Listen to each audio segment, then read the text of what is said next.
그러나 나의 종 너 이스라엘아, 내가 택한 야곱아, 나의 벗 아브라함의 자손아, 내가 땅 끝에서부터 너를 붙들며 땅 모퉁이에서부터 너를 부르고 내게 이르기를 너는 나의 종이라, 내가 너를 택하고 싫어하여 버리지 아니하였다 하였노라.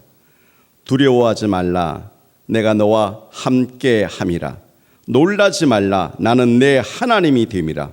내가 너를 굳세게 하리라. 참으로 너를 도와주리라. 참으로 나의 의로운 오른손으로 너를 붙들리라. 11절. 보라, 내게 노하던 자들이 수치와 욕을 당할 것이요 너와 다투는 자들이 아무것도 아닌 것 같이 될 것이며 멸망할 것이라. 내가 찾아도 너와 싸우던 자들을 만나지 못할 것이요 너를 치는 자들은 아무것도 아닌 것 같고 허무한 것 같이 되리니. 13절. 이는 나 여호와 너희 하나님이 내 오른손을 붙들고 내게 이르기를 두려워하지 말라, 내가 너를 도우리라 할 것임이니라. 아멘. 우리는 이 성경 구절을 읽을 때에 마음속으로부터 이런 생각이 듭니다. 참 좋은 구절이야.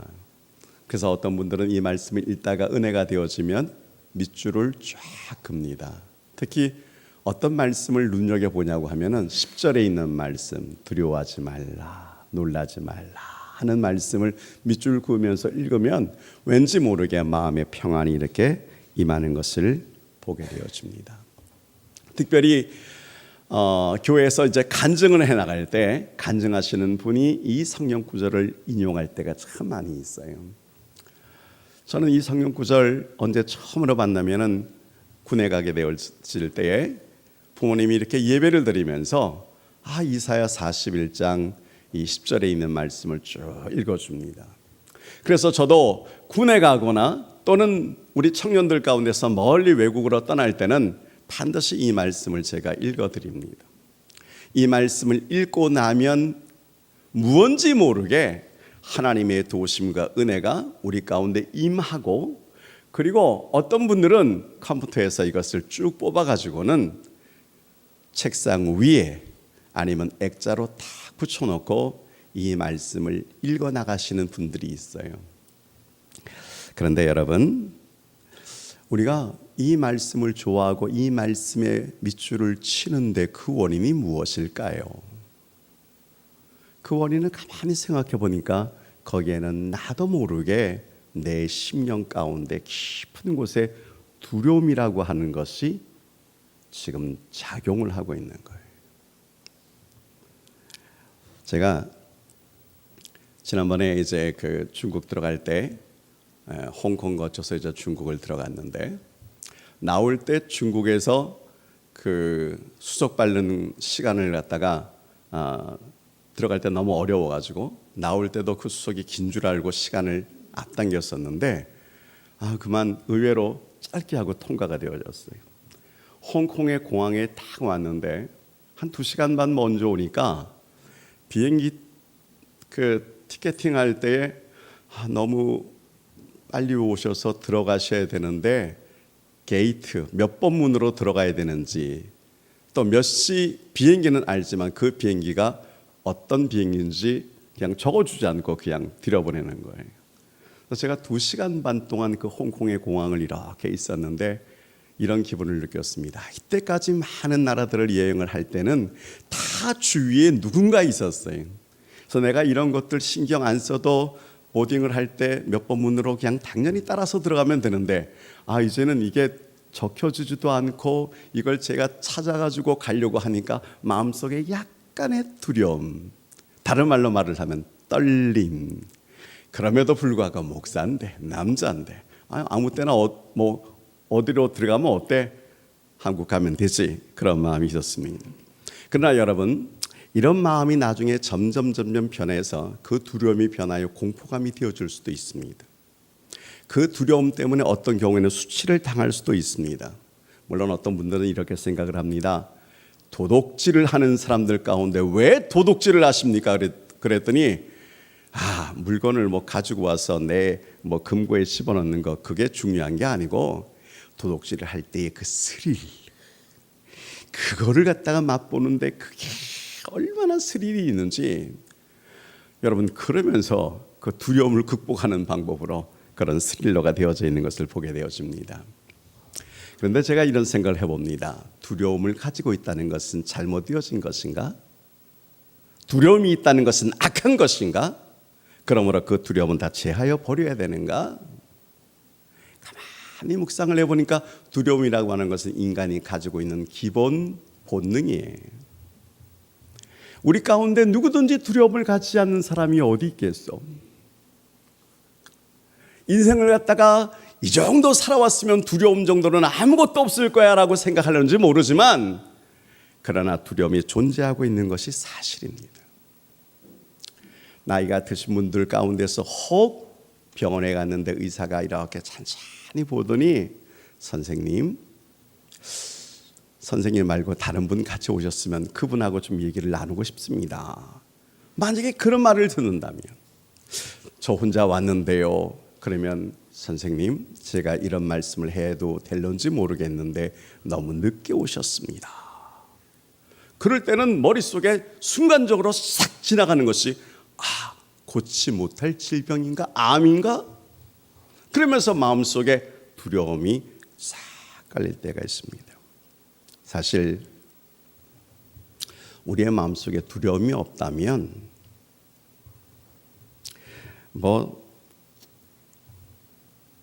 걱정, 근심, 염려 없고 마음속에 정말 감정에 무슨 뜨거움이 없겠지요. 그러나 이 두려움이 하나님이 주신 감정 중에 하나라고 생각해 보세요.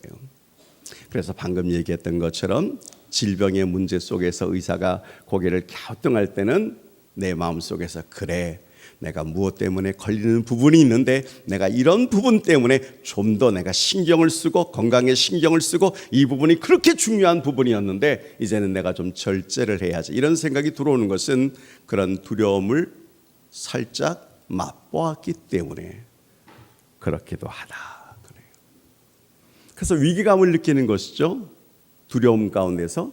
그래서 그 위기를 갖다가 어떻게 하면 내가 피할 수 있을까? 그 피하는 방법을 이제부터 생각해 봐야겠다. 그래요. 그래서 여러분, 두려움이라는 것이 반드시 악한 것은 아닙니다. 중요한 것은 두려움을 우리가 깨닫고 두려움을 느낄 때 그 두려움을 어떻게 관리해야 할 것인가. 그게 오늘 제가 말씀드리려고 하는 거예요.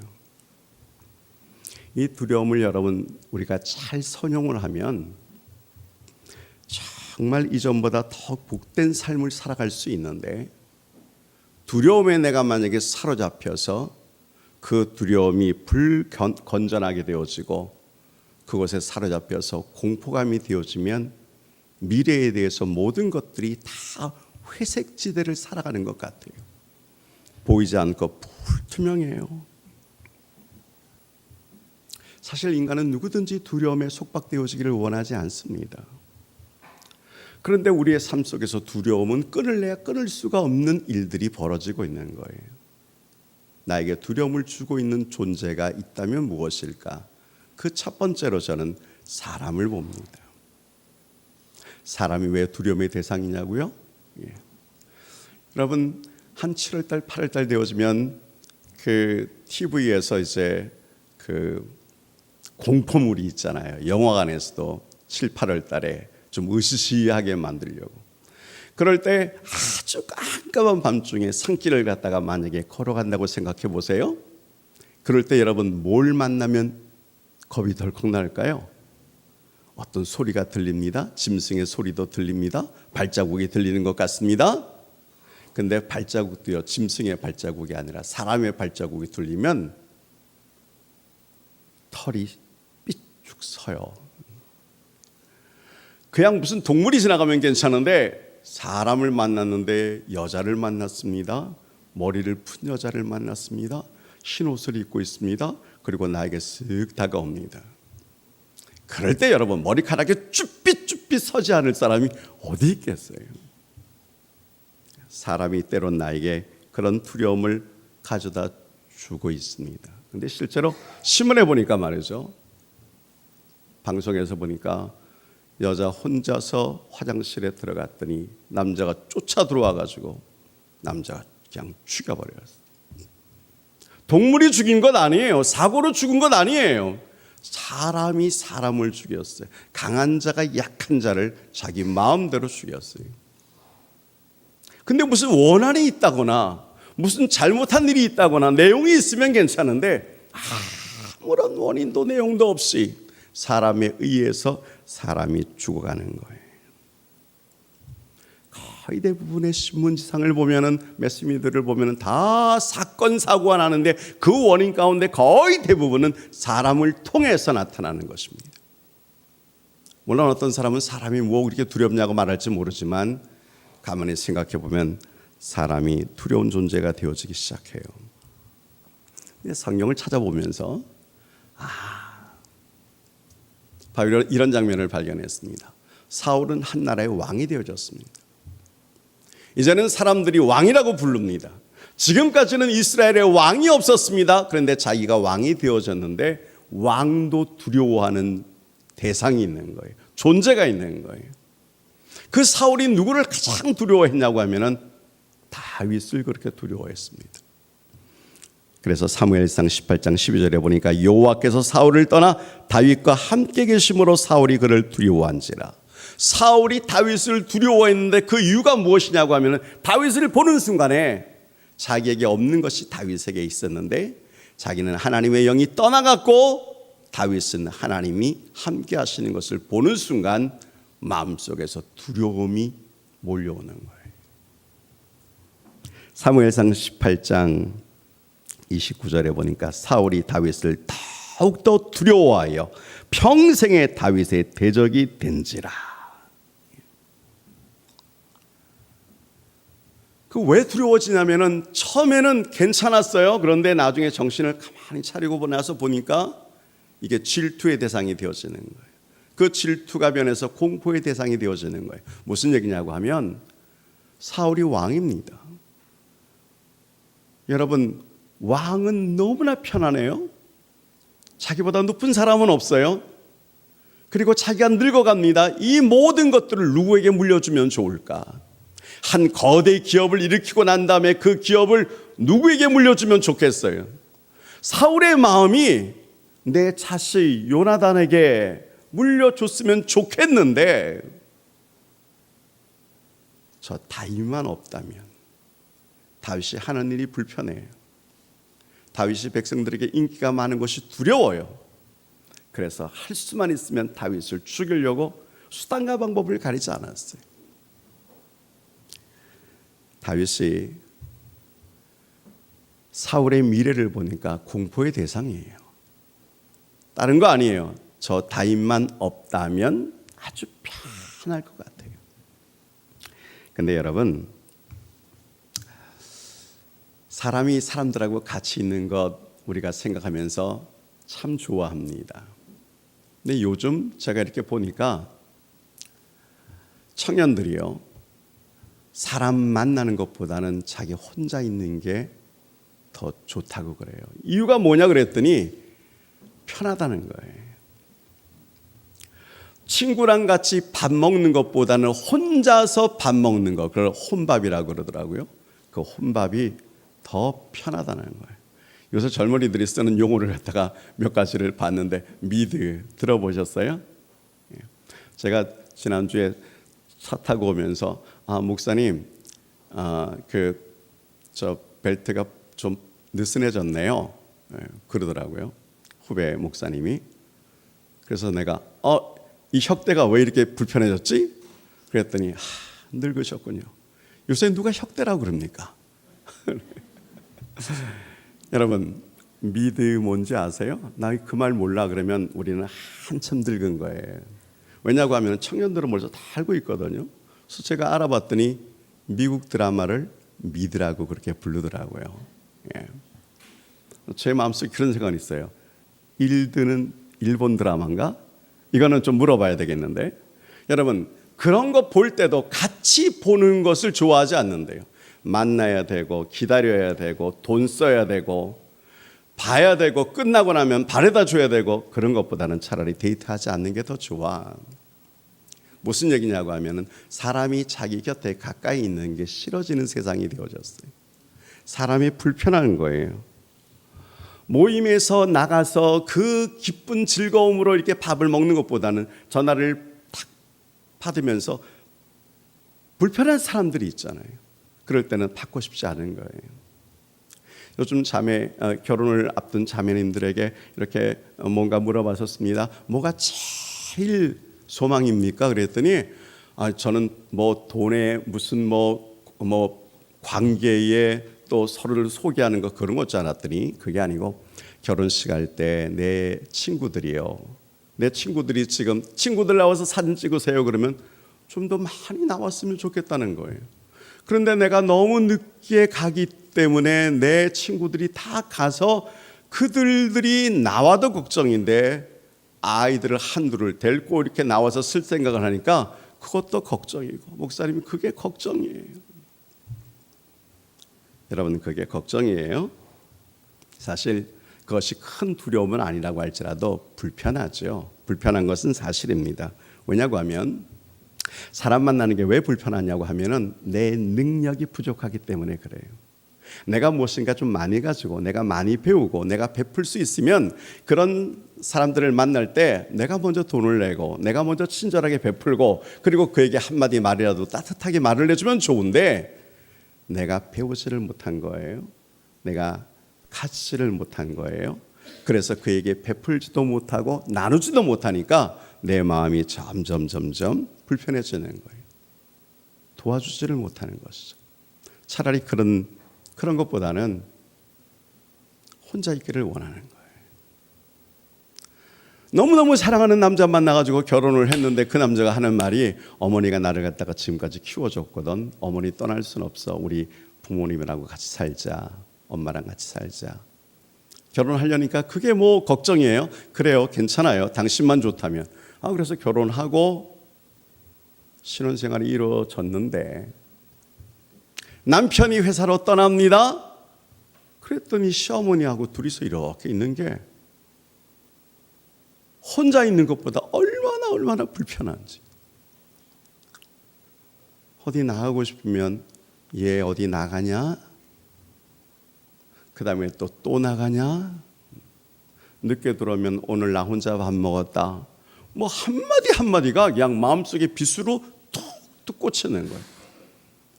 왜 사람과의 관계가 이렇게 불편하고 거기에서 히스테리가 정신병이 유발되어지고 거기서 스트라이크가 이루어지고 그래서 같이 못 살겠다 그러고 당신하고 나하고 따로 나가서 살자고 막 말을 하고 여러분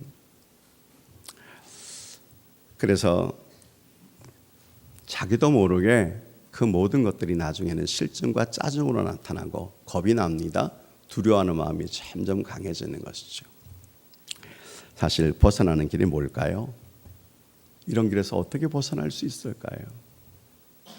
제가 많이 눈을 감으면서 이거 두려워하는 대상에서 사람을 어떻게 벗어날 수 있을까? 방법은 딱 하나라고 생각했어요. 그것은 그 상대를 사랑해 나가는 거예요. 여러분, 벗어나는 길은 오직 그를 사랑하는 거예요. 왜 이런 생각을 했냐고 하면 사울 왕은 다윗을 두려워하잖아요. 그런데 아들 요나단은 다윗을 두려워하지 않아요. 불편하지 않아요. 오히려 다윗을 너무너무 사랑하는 거예요. 그 사랑이 얼마나 지나든지 여인의 사랑보다 승하도다. 그 구절을 가지고 또 어떤 정말 미쳤지요.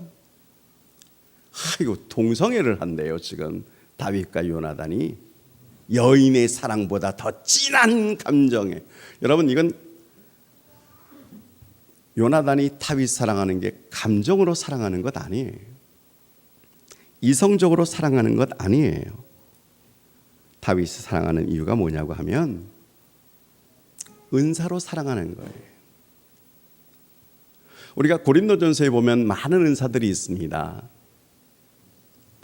은사를 여러분 정말 받기를 원하는데 지혜의 은사도 있고 지식의 은사도 있고, 그리고 오늘날에는 무엇보다도 이단들이 너무 많이 있기 때문에 이단은 눈빛만 봐도 영분별의 은사가 있어서 그들을 골라내시기를 주의 이름으로 축원합니다.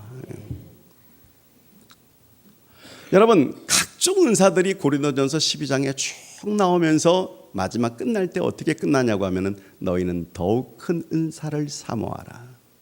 더욱 큰 은사를 주시옵소서. 이것이 방언입니까? 방언 통역입니까? 뭡니까? 하고 봤더니 그 은사가 고린도전서 13장에 나오는데 그것은 바로 사랑의 은사였습니다. 그리고 사랑을 말할 때 사랑은 오래 참고 온유하며 시기하지 않고 다투지 않고 무례히 행하지 아니하고, 사랑은 유익을 구하지 아니하고 성내지 아니하고. 그러면서 여러분, 그 사랑장에 시작할 때 모든 것을 참으며 모든 것을 견디며 모든 것을 바라며.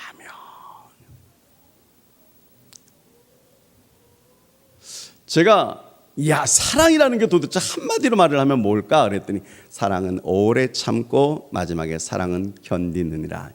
여기에 다 사랑의 의미가 있는 거예요. 사람은 사랑의 대상이에요. 사람과의 관계가 불편한 것은 무엇인가 내가 지금 많이 눌려져 있는 거예요. 제가 여러분 결혼할 때 여러분들한테 결혼할 때 조건들을 볼 때 제가 제일 중요하게 여기는 조건이 뭔 줄 아세요?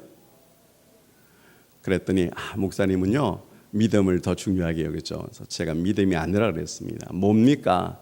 성품이라 그랬습니다. 성품, 성격. 그랬더니 어떤 분이 저한테 와가지고 그 청년이 목사님이 성품을 가장 결혼할 때 중요한 대상으로 봐야 되는데 도대체 그걸 어떻게 알 수 있냐는 거예요. 성품을 어떻게 알 수 있습니까? 그래서 제가 친구한테 전화를 했습니다. 이 친구는 아주 그냥 사람과의 관계 아무튼 박사예요. 뛰어났어요. 그래서 제가 물어봤습니다. 성품을 갖다가 어떻게 알 수 있어? 그랬더니 아는 방법이 여러 가지가 있는데 그 중에 한 가지가 뭐냐고 하면은 혈액형이야. 혈액형 보면 성격 금방 드러나. 그래요. 뭐 어떻게 하는 건데? 그랬더니 여러분, A형은 소시지랍니다. 소세이지. 소심하고 세밀하고 지랄 같고. 그래서 제가 B형은 그랬더니 B형이 오이지랍니다. 오만하고 이지적이고 지랄 같고. 그럼 어떤 성품이 좋아? 그랬더니 O형은 단무지래요. 단순하고 무식하고 지랄 같고. 그러면 어떻게 무슨 형이 제일 좋은 거야? AB형이네. 그래, AB형은 3G야. 쓰? 그랬더니 지랄 같고 3 지랄 같고. 제가 그 말을 들으면서요, 다 똑같네. 그래. 여러분, 어떤 자매님들은 이런 생각을 할 때가 있어요. 내가 지금 이렇게 힘들고 내가 이렇게 결혼 생활이 어렵고 불편하다면 차라리 그때 나 좋아했던 그 남자 만나서 결혼했으면 이런 상황은 없을 거잖아. 그러나 그 사람도 무슨 형인지 모르지만 마지막에 꼭 붙어 있어요, 여러분. 무슨 얘기냐고 하면 지금에 있는 남편, 전에 있는 남편보다 더 좋은 사람이요. 왜? 그래도 날 사랑해서 나와 결혼했기 때문에. 그러나 여러분, 그 대상을 보고 나에게 무엇을 안겨줄까 생각하는 것보다는 사람은 무슨 대상이라고요? 사랑의 대상이에요. 요나단은요, 다윗 바라볼 때 하나도 불편함이 없었어요. 아버지가 왜 저렇게 다윗 미워하지? 다른 게 아니라 왕권을 아버지가 나에게 물려주기를 원하는데, 여러분, 요나단과 다윗은 적대적인 관계잖아요. 다윗이 살아있음으로 말미암아 요나단은 죽을 수밖에 없고, 다윗이 왕위에 올라가면 요나단은 그 밑에 있어야 되는데, 근데 요나단이 다윗을 그렇게 사랑했어요. 그 사랑의 중심을 보니까 요나단은 하나님의 뜻을 딱 분별할 수 있는 능력이 있었어요. 하나님께서 나보다는 저 다윗을 더 많이 사랑하시는 거예요. 그래서 나에게 기름 붓기 전에 저 다윗에게 기름을 부으셨구나. 나는 다윗 사랑해야지. 동생뻘이에요. 자기는 왕자지만 다윗은 목동이에요. 똥 묻히고 바지에 똥 묻히고 살아가는 친구예요. 그렇지만 여러분, 사람과 관계 속에서 제일 중요한 것은 사랑의 대상이라고 하는 것입니다. 사랑하시기를 주의 이름으로 축원합니다. 축원합니다. 그래요. 제가 두 번째 미래에 대한 두려움이 있는 것을 발견했습니다. 미래에 대한 두려움은 아버지가 자녀를 바라볼 때 걱정되어지는 거예요. 저 앞으로 뭐 해 먹고 살까? 잘 했어요. 지금까지 너무너무 마음에 들게 했어요. 그러나 미래에 대해서는 어떻게 살아가려는지 불투명합니다. 사실 우리의 미래도 마찬가지입니다. 지금까지 살아온 것도 은혜지만 앞으로 어떻게 될런지 어떻게 알겠어요? 내 마음속에 있는 그 두려움이 앞으로 내 삶 속에서 어떻게 나타나는지 아무도 몰라요. 그래서 여러분, 두려움을 극복하는 방법이 무엇일까 하고 봤더니 딱 하나였어요. 믿음으로 하는 것입니다. 믿음이면 됩니다. 예. 때로는 살아가면서 병날 수 있어요. 이거 내가 할 수 있을까? 나는 실패할 수밖에 없는데. 사실 장래에 대한 모든 생각이 다 불투명해요. 그럴 때 여러분, 나에게 가장 중요한 한 가지의 마음이 무엇이라고요? 믿음을 가지는 것입니다. 제가 이 본문 보면서 바로 그 생각을 했어요. 이사야 41장을 우리가 읽었습니다. 항상 포인트를 갖다가 10절에 있는 말씀만 두는 것이 아니고 이 41장 전장을 쭉 보면서 이스라엘이 너무너무 불편한 관계에 있는 거예요. 이스라엘의 소망이 없는 관계에 있는 거예요. 왜냐고 하면 이사야 선지자가 지금 예언하고 있는 이 시대는 이스라엘 백성들이 다 지금 포로로 잡혀가 버렸어요. 바벨론의 포로로 잡혀갔어요. 물론 선지자들이 예언을 했었습니다. 70년 후에는 바벨론에서 돌아온다는 그 예언을 알고 있었는데 지금 어느 정도냐고 하면은 70년은 아직 안 되고 60년에서 70년으로 지금 지나가고 있는 이 과정 속에 큰 전쟁이 벌어진 것입니다. 그것은 바벨론에 있는 고레스 그 장군이 여러분 남쪽에 있는 그 대국가인 이집트를 갖다가 격파를 해버리는 거예요. 그러니까 이스라엘 백성들의 입장에서는 야, 남쪽에 있는 그 이집트, 그 바벨론, 옛날로 말하면 그 바벨론이 망해버렸습니다. 왕이 죽었습니다. 이제는 우리를 갖다가 건져내 줄 사람들이 누가 있을까? 소망이 아무것도 없는 거예요. 나라가 휘청휘청거리는 것입니다. 하루아침에 정권이 확 바뀌어버리니까 앞날에 대한 두려움이 물밀듯이 몰려오는 것입니다. 그럴 때 어떻게 해야 될 것인가? 근데 여기 이 본문을 보면서 이스라엘에 대한 모습이 한 단어로 딱 나오는데 오늘 읽지는 않았습니다만 14절에 뭐라고 말을 하냐면 버러지 같은 이스라엘 그걸 14절에 뭐라고 그래요? 야곱을 버러지 같은 야곱이라고 그래요. 옛날 성경에는 지렁이 같은 야곱아 그랬어요. 여러분, 지렁이 두렵습니까? 무섭습니까? 밟으면 꿈틀하는 정도는 있지만 그냥 그걸 보고 두려워하는 사람은 없어요. 물론 짜증나죠. 아유, 뭐 똥이 더러워서 피합니까? 그런 정도는 아니죠. 그런데 이스라엘의 그 모든 형편을 하나님께서 딱 바라보면서 벌레구나, 야 지렁이 같구나, 아무것도 아니구나, 이런 이스라엘 바라보면서 하나님이 이스라엘 백성들에게 두 가지 딱 믿으라고 말을 하는 거예요. 첫 번째가 뭐냐고 하면은 이스라엘과 하나님의 관계, 너 그걸 믿으라. 그래서 8절에 그 관계를 설명하는 두 개의 단어가 있는데 첫 번째는 나의 종이라는 단어가 있고 두 번째는 나의 택한, 택함을 입은 택한 자하는 뜻입니다. 나의 종 그랬더니 노예인가? 그런 의미가 아닙니다. 노예보다는 하나님께 속한 영광스러운 신부의 모습을 나의 종이라고 불렀습니다. 쉽게 말을 하면 하나님께서 모세를 갖다가 친구처럼 벗으로 생각한 것처럼 하나님께서 이스라엘 백성들을 친구처럼 생각하고 있는 거예요. 여러분, 하나님은 우리의 친구가 되십니다. 아멘. 저는 청년 때 기도원에서 은혜를 받고 마지막 말씀을 딱 보다가 요한복음에서 너희를 다시는 종이라 하지 아니하노니 나는 너희를 친구로 대하노라. 그 말에 제가 완전히 그냥 한마디로 뿅 갔어요. 차를 타도 눈물이요, 창밖을 바라봐도 눈물이요, 하나님이 나의 친구가 되어주신다는데, 여러분, 오늘 이 시간에 하나님께서 여러분의 친구가 되심을 믿으시기를 축원합니다. 그 친구가 되심을 믿으시기를 축원합니다.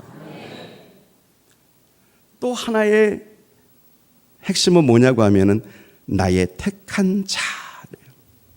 그래서 41장 9절을 제가 보겠습니다.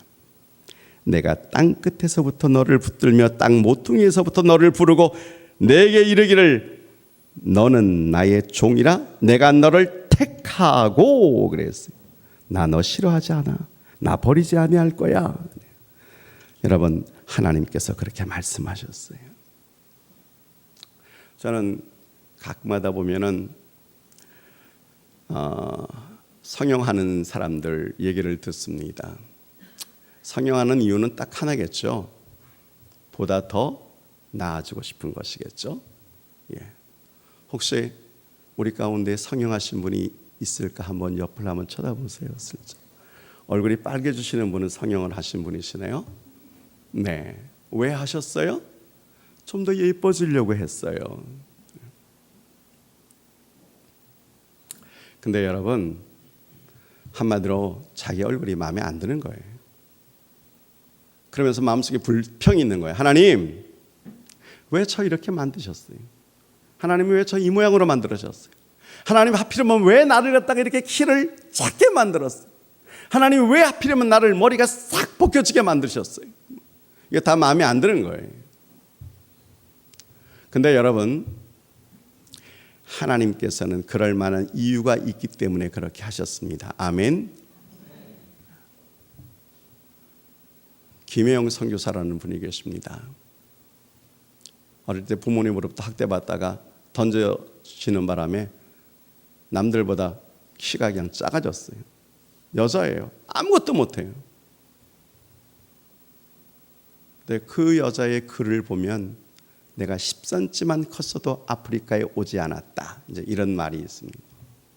제가 오늘 시간이 없어서 다 얘기를 하지는 못하는데, 사랑하는 우리 안사랑의 성도님들, 하나님께서 당신을 알고 계십니다.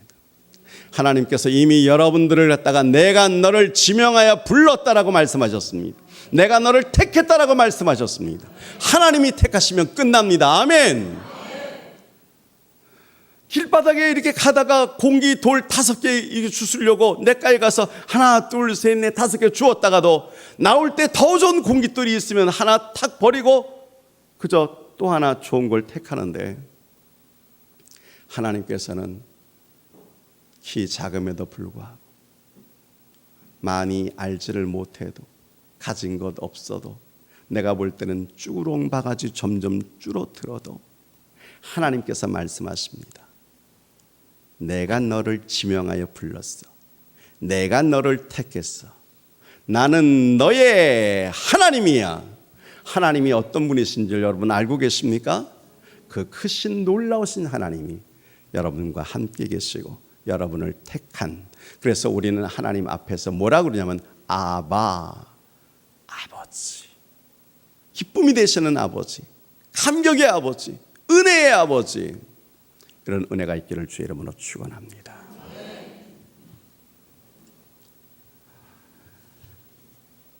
저는요, 우리가 이 말씀을 왜 그렇게 기뻐하고 즐거워하냐면, 오늘 9절에 있는 말씀보다 한 절 더 나가면 10절에 주님이 이렇게 말씀하셨습니다. 두려워하지 말라. 내가 너와 함께함이라. 여러분, 이 말씀을 잘 읽으시면 여러분들 마음 심령 가운데는 그대로 믿는 역사가 나타나기를 축원합니다. 그냥 그대로 아멘입니다. 아멘. 우리 옛날에 그런 책 한 권 봤잖아요. 그 숙대 영문과 출신인 그 김혜영, 정경주 사모님. 그 정경주 사모님이 쓴 책에 보면 하나님이 하셨어요라는 책이 있습니다. 여러분 제자훈련을 하신 분들은 아마 읽었습니다. 제 아내도 이것을 읽었습니다. 근데 그가 한 목사님의 그 사모가 되어지기 전에 대한항공의 스튜디오스로 있었습니다. 참 믿음이 좋은 사람이었는데 어느 날 방송에서 흘러나옵니다. 여러분, 엔진 오른쪽에 이유를 알 수 없는 불이 생겨나서 비상착륙을 해야 되니까 여러분 안전벨트를 꽉 매시고 승무원들의 말에 적극적으로 따라 주십시오. 그런 멘트가 흘러나오는 거예요. 그랬더니 자기를 평상시에 제일 싫어하고 하나님이 없다고 생각하는 그 남자 승무원이 자기한테 달려오면서 한쪽 무릎을 꿇으면서 자기 이름을 부르면서 하는 말이 기도해 주세요. 너무 무섭고 두려워요.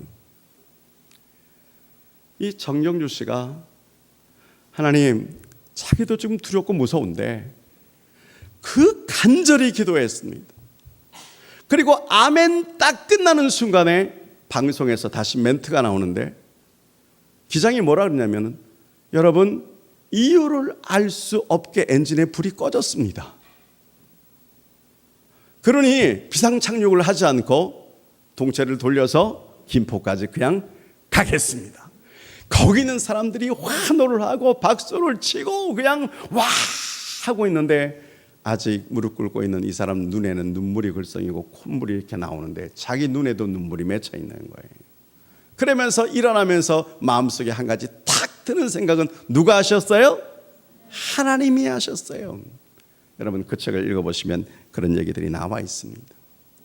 그래서 제가 정말 우리가 믿음에서 가장 중요한 것이 무엇이냐고 하면은 하나님께서 우리와 함께 하시고 계신다고 하는 그 말씀입니다.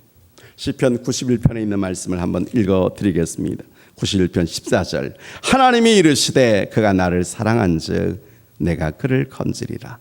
그가 내 이름을 안즉 내가 그를 높이리라. 그가 내게 간구하리니 내가 그에게 응답하리라.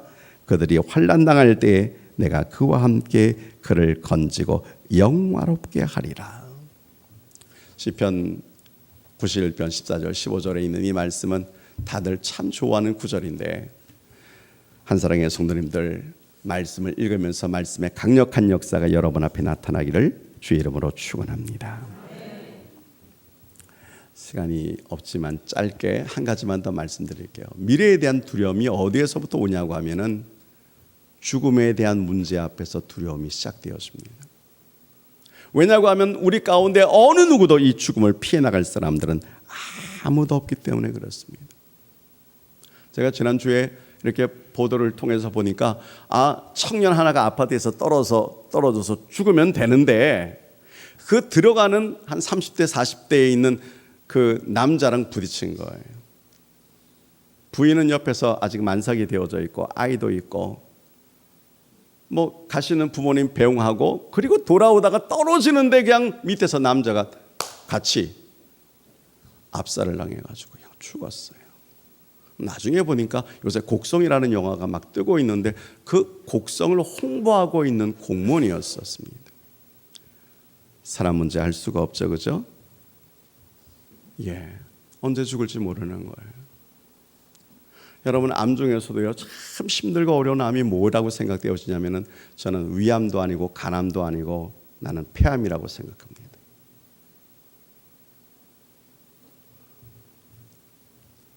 절대 있잖아요. 병중에 걸리셔도 폐암은 걸리지 마세요. 왜 그러냐고 하면은 제가 폐암 말기에 있는 분의 간증을 한번 봤는데 숨을 쉬는 게 다른 것은 그래도 통증으로 몰핀으로 참을 수 있는데 이건 숨 쉬어야 되잖아요. 그래서 어떤 기분이냐고 그랬더니 종이컵에 바늘로 구멍 딱 뚫고 여기다가 탁 메고 이렇게 하면 시원할 텐데 그게 바늘구멍으로 들어오는 그 산소가 그 다음에 내뿜을 때 그건 살아가는 자체가 통증이라는 거예요. 이런 질병에 걸리시기를 축원합니까? 혹시 졸고 있다가 아멘 그럴지 모르겠지만 여러분, 죽음이라고 하는 것이 왜 이렇게 힘들고 어렵냐고 하면은 다른 건 아니에요. 가까이 있는 사람과 분리가 되어지는 거예요. 특별히 성경에서는 육체와 영혼이 분리되어지는 것입니다. 그런데 그것도 괜찮아요. 그럴 수 있죠. 그러나 성경이 우리에게 말하고 있습니다. 그 분리 후에는 죽음이 있다. 죽으니까 분리되죠. 그 후에는 뭐가 있다고요? 심판이 있다. 그걸 누가 하는데요? 하나님이 하시는데요. 근데 참 고맙고 놀라운 사실은 예수 믿는 사람 가운데 죽음을 두려워하는 사람들은 거의 없다라고 하는 사실입니다. 왜냐고 하면 하나님께서는 죽음의 주인이십니다. 생명의 주인이십니다. 그분이 그분 때에 그분의 방법으로 나를 그분의 나라로 인도해 나가실 것입니다. 아멘. 그러나 여러분, 하나님을 알지 못하는 자들, 하나님이 없다고 말을 하는 자들, 이런 사람들은 죽음이 너무 힘들고 어려워요. 시편 14편 1절에 보니까 하나님이 없다고 하는 자는 어리석은 자라고 그랬어요. 제가 오늘 아침에 시편 50편 1절이라고 하는데 아침에는 새벽에 머리가 잘 안 돌아가지고 취소합니다. 시편 14편 1절에 이르기를, 어리석은 자는 그 마음에 이르기를 하나님이 없다고 하는 거예요. 여러분은 주 안에서 어리석은 자가 되었지 않기를 주의 이름으로 축원합니다. 왜냐고 하면 어리석은 자는 부패하고 가증하니 선을 행하는 자가 없도다. 그래요. 그러므로 여러분, 우리는 하나님을 바라볼 때 하나님은 경배의 대상입니다. 아멘. 하나님은 두려워하는 것이 경건의 기초에서 근본이라고 말씀하시는데요.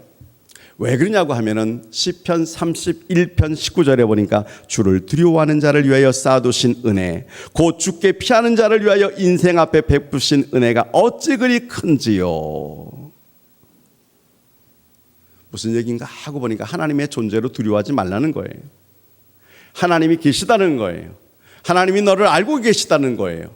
그러므로 내가 두려워하지 말라는 것입니다. 오히려 하나님을 경외할 때 두려움을 가지시기를 주의 이름으로 축원합니다. 왜요? 하나님이 우리의 아버지가 되시니까. 하나님이 나를 알고 계시기 때문에. 그래서 하나님 앞에서 거만하지 마세요.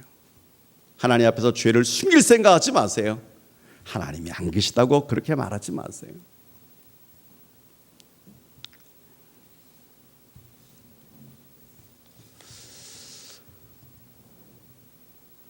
말씀을 마치겠습니다. 성경에 보니까 두려워하는 자가 있었습니다. 하나님의 형상으로 창조함을 받았던 아담과 하와입니다. 하나님이 그들을 하나님의 형상으로 만들어서 하나님이 부르셨습니다. 그런데 아담과 하와가 뭐라 그러는 줄 아세요? 내가 벗었으므로 두려워하여 숨었나이다. 그 속에 뭐가 들어갔길래 죄라고 하는 문제가 하나님과 우리 사이를 갈라놓는 거예요. 오늘 이 시간에 저는 이 이사야 41장 특별히 10절에 있는 이 말씀이 여러분의 심령에 각인되어지기를 주의 이름으로 축원합니다. 하나님의 영광이 여러분 앞에 임하기를 축원합니다. 하나님께서 여러분들을 향한 그 뜨겁고 놀라운 계획들이 주의 은혜 가운데서 하나하나 이루어지기를 주의 이름으로 축원합니다. 그러나 특별히 기억하십시오. 하나님을 두려워하는 자들이 있습니다. 그럴 때는 어떻게 해야 됩니까? 내가 벗었으므로 두려워하여 숨었나이다. 이 고백이 나와야 됩니다. 당신은 미래가 그렇게 불편하십니까? 하나님이 함께 하심에도 불편하십니까? 하나님의 사랑이 태산보다 높은데도 불편하십니까? 아직도 하나님에 대한 믿음이 없는 것입니다. 반감되어진 것입니다. 하나님의 말씀을 그대로 믿으시고 그 말씀 안에서 우리가 믿지 못하는 부분들이 있다면 하나님 앞에 고백하시기를 원합니다. 지금 여러분의 믿음은 자라나고 있습니까? 그 위에 하나님의 은혜가 임하기를 축원합니다. 오늘 우리 10절에 있는 말씀 같이 한번 읽으면서 마치겠습니다. 두려워하지 말라. 내가 너와 함께 놀라지 말라. 나는 내 하나님이 됨이라. 내가 너를 굳세게 하리라. 참으로 너를 도와주리라. 참으로 나의 의로운 오른손으로 너를 붙들리라. 아멘. 올해도 5개월 동안 하나님이 우리를 축복해 주셨습니다. 앞으로 미래도 마찬가지입니다. 야, 내가 내년에 이 자리에 있을까 염려하지 마십시오. 하나님께서 필요하신 백성, 사명 있는 백성은 하나님의 방법으로 이끌어 인도해 나가실 것입니다.